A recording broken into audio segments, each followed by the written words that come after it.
Today, we are not going to be examining a company. Instead, we are conducting a clinical analysis of a single piece of industrial hardware, a machine that has, by necessity, become the central node of global power and a non-negotiable choke point on all future human progress. We are here to deconstruct the lithography hegemon. Our analysis will proceed methodically through these 5 distinct vectors. We'll start with the physics of impossible light, then move to the symbiotic industrial pact required to harness it. From there, we'll look at the hell inside the box itself, the geopolitical choke point it creates, and finally, the $380 million paradox that now confronts the entire industry. So, we begin. Not with a corporation, not with a strategy, but with a fundamental, inescapable problem. A terminal diagnosis, really, for the engine of the modern world. We begin with a law of physics that was, for all intents and purposes, finally broken. For over half a century, this observation has served as the unyielding metronome of technological and economic progress. Now, it was never a law of nature, of course. It was an expectation of human ingenuity that we, as a species, successfully willed into existence, generation after generation. And just like that, progress collided with the atomic limit of silicon. You see, using conventional deep ultraviolet light to etch ever smaller circuits, well, it became like trying to draw a microscopic line with a thick permanent marker. The wavelength of light itself was simply too large. The law was broken not by a failure of human will, but by an immovable wall of physics. So, confronted with this absolute physical barrier, the industry found only one viable and nearly impossible path forward. It was a solution that required completely rewriting the rules of optics by harnessing a form of light that, frankly, has no business existing on Earth. Extreme Ultraviolet, or EUV as it's known, is not an incremental step. Let's be very clear about that. It is a radical, violent departure from everything that came before. It is a brute force assault on the atomic scale, using photons of immense energy to literally carve patterns that are just a few nanometers wide. And this is the wavelength we're talking about, 13.5 nanometers. This light is so energetic, so close to the X-ray spectrum, that it simply doesn't behave like normal light. In a very real sense, it actively resists its own existence. And this brings us to what engineers call the vacuum nightmare. EUV photons are absorbed by literally all forms of matter: glass, water, even stray gas molecules. This means the entire optical path inside one of these machines must be a hard vacuum, a vacuum cleaner than interplanetary space. A single stray atom can terminate a multi-million-dollar process. Think about that question. The answer is you don't. The engineering challenge was and is absurd. Lenses had to be completely abandoned for a system of hyper-reflective mirrors. But as you might imagine, this solution just created its own cascade of paradoxes, especially as the industry now pushes toward the next generation. To understand the gravity of this, we must look at the second-order implications. The next evolution, known as high-NA, increases what's called the numerical aperture. Think of it as the light-gathering ability from 0.33 to 0.55. Now, this yields a higher resolution, allowing us to etch chips smaller than 2 nanometers. But the laws of optics dictate that to achieve this, the machine must use anamorphic optics. Put simply, the new mirror system has to stretch the image in one direction, and in doing so, it cuts the exposure field on the silicon wafer in half. The direct mathematical consequence is this: higher precision comes at the direct cost of halving your production speed. This brutal trade-off is absolutely central to the machine's looming economic crisis. But to even construct a machine capable of this trade-off required more than just solving a physics problem. It demanded the formation of a unique industrial symbiosis, a structure that, in fact, intentionally created a monopoly as the only viable path to success.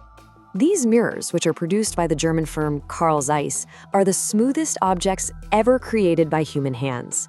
The analogy that's used is quite precise. If you were to expand one of these mirrors to the size of Germany, the largest imperfection on its surface would be less than the thickness of a single human hair. Only Zeiss can make them. There is no plan B.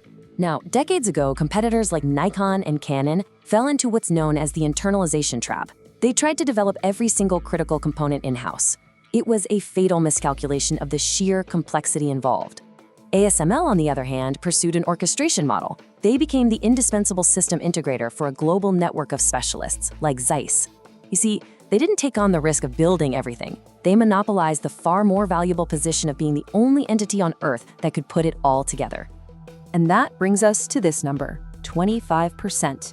This represents ASML's approximate equity stake in a key division of Zeiss. This isn't a partnership, it is a blood pact. It is a defensive financial maneuver designed to ensure the absolute, unwavering allegiance of the single most critical supplier in the entire global economy. But the technical challenge is only half the story. The economic reality is far more brutal. We now move our analysis from the strategic architecture to the physical reality inside the machine itself. A controlled, violent, and continuous process that operates at the absolute limits of material science and software engineering. What you're seeing here is the EUV light source. It's a continuous microscopic explosion. A 30-micron droplet of molten tin falls. A high-powered CO2 laser hits it to flatten it into the perfect shape. Then, a second, even more powerful laser pulse vaporizes it into plasma, which then creates the EUV light. This process happens 50,000 times per second.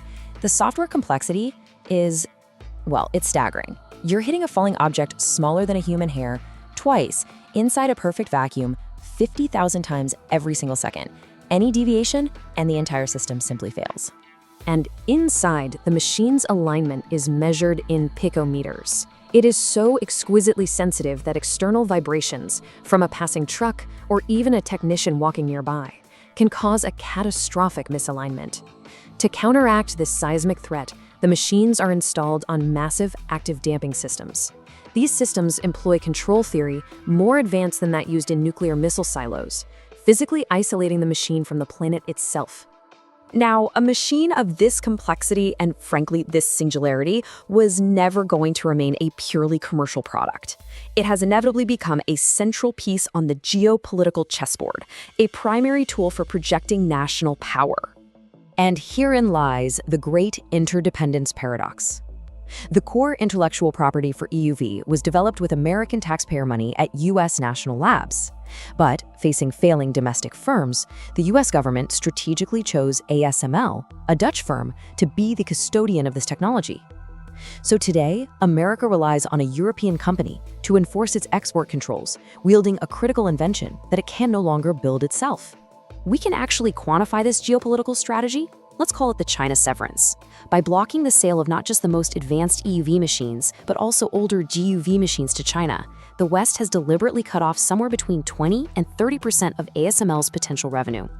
This is the price the West has decided it is willing to pay to create a silicon curtain, an attempt to freeze China's indigenous AI and military capabilities at a trailing technological node. Let us pause to consider the geopolitical fallout if this machine fails to deliver on its economic promises for the West. This brings our analysis to its final and most critical point, the high-stakes gain theory that emerges when a single machine's price tag can alter the strategic calculus of entire nations and industries. $380 million. That is the approximate unit cost of a single Hyaneki EUV machine. Now, this price is not merely a number. It is a strategic filter. A capital expenditure of this magnitude forces a choice, and it's creating a fundamental schism across the industry. And what we now see are two diametrically opposed philosophies. On one side, you have Intel. In a high-risk Hail Mary pass to reclaim its leadership, it's going all in, becoming the first customer for Hynao. They're attempting to buy their way past physical limits with brute force capital. On the other side, you have TSMC, the current market leader. They are committing what can only be described as a strategic heresy. They are publicly skeptical of Hynao's economics and instead plan to bypass its necessity through the immense complexity of double patterning with older, cheaper machines. It is a fundamental bet on ingenuity over capital. This brings us to a fundamental paradox in modern capitalism. If TSMC succeeds, if they can profitably produce 2-nanometer chips without the $380 million machine, they will expose High-NA as a white elephant. A technological marvel, yes, but with an indefensible business case. The very foundation of ASML's valuation, not to mention Intel's entire comeback strategy, would be thrown into serious question. Ultimately, the trajectory of this machine forces us to confront a final and perhaps deeply provocative question. It's possible that Moore's law will not end by hitting a wall of physics, but by hitting a wall of economics. When the cost of producing the next generation of chips makes the end products, AI servers, advanced computing, prohibitively expensive for the mass market, the entire ecosystem risks a collapse. And so we are forced to ask, have we reached the economic limit of progress itself? Are we, as a species, overpaying for the next 1% of performance?